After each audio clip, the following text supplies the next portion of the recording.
Assalamualaikum warahmatullahi wabarakatuh. Selamat pagi semuanya. Kami dari kelompok Roma ingin mempresentasikan tentang materi teks editorial. Perkenalkan, saya Santi Bunga Limba sebagai moderator. Saya Angela. Saya Anissa. Saya Dian. Saya Hana. Lanjut kita langsung masuk ke pengertian yang akan dibacakan oleh Dian. Pengertian teks editorial adalah tulisan berisi pendapat atau pandangan redaksi media terhadap suatu peristiwa atau isu aktual yang sedang terjadi di masyarakat. Biasanya terdapat di surat kabar, majalah, atau portal berita online dan mewakili sikap resmi media terhadap topik tersebut. Contohnya, editorial tentang kebijakan pendidik, harga BBM, bencana alam, atau korupsi. Lanjut. Tadi ciri-ciri yang akan dibacakan oleh Angela. Jadi ciri-ciri teks editorial yang pertama adalah membahas isu aktual dan faktual, real dan sedang trending atau sedang hangat dibicarakan. Yang kedua, berisi pendapat atau opini penulis redaksi terhadap peristiwa tersebut. Yang ketiga, dilengkapi dengan data dan fakta pendukung untuk mengungkap argumentasi teksnya. Lalu yang keempat, bersifat logistik dan argumentatif atau terdapat alasan yang rasional. Lalu yang kelima, bertujuan mempengaruhi pembaca agar memiliki pandangan yang sama. Yang keenam, ditulis dengan bahasa formal dan persuasif. Lanjut pada tujuannya akan dibacakan oleh Angela.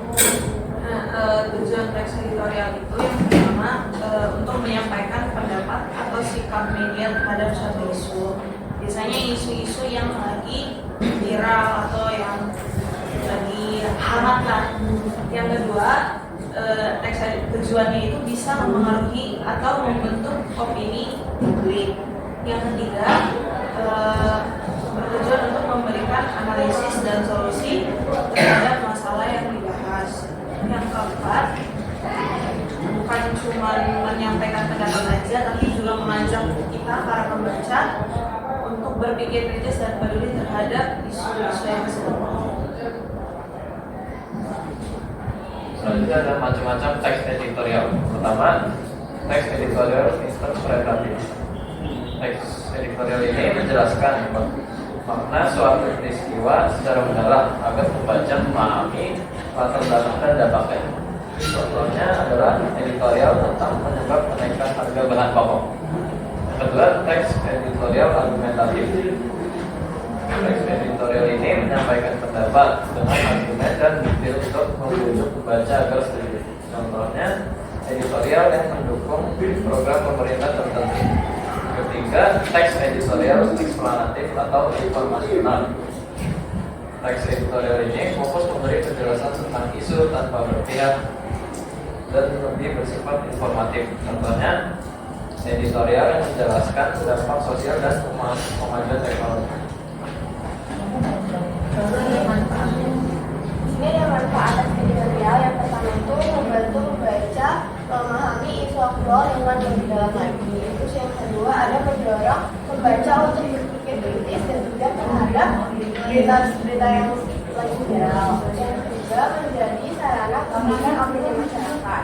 Yang keempat memberikan arah atau pandangan moral dan sosial terhadap suatu masalah tersebut.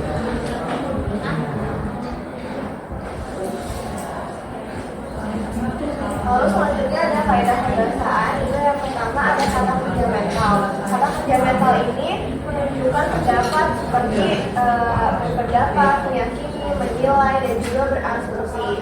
Yang kedua ada kata penghubung argumentatif, yaitu kata seperti karena, oleh, karena itu, dengan demikian, namun, tetapi, dan selain itu.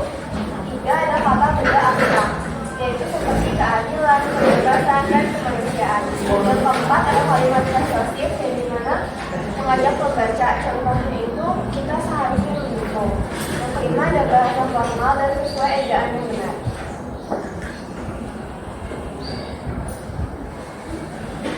Baik, dari pembahasan yang telah kita sampaikan dapat disimpulkan bahwa teks editorial ini tuh berperan penting dalam menyampaikan opini, pendapat atau sikap media ini terhadap suatu isu yang sedang hangat, gitu, yang sedang berkembang.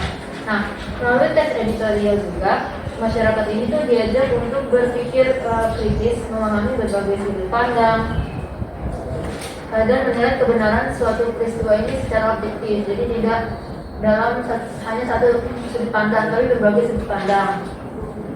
Nah, makanya teks editorial ini tuh bukan hanya sekadar opini, tetapi juga memiliki kekuatan untuk mempengaruhi pandangan publik, untuk membujuk agar kita tuh percaya si pandangan penulis itu tersebut.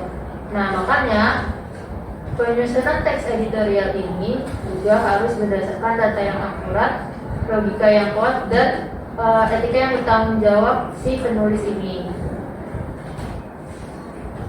Sekian dari presentasi kami.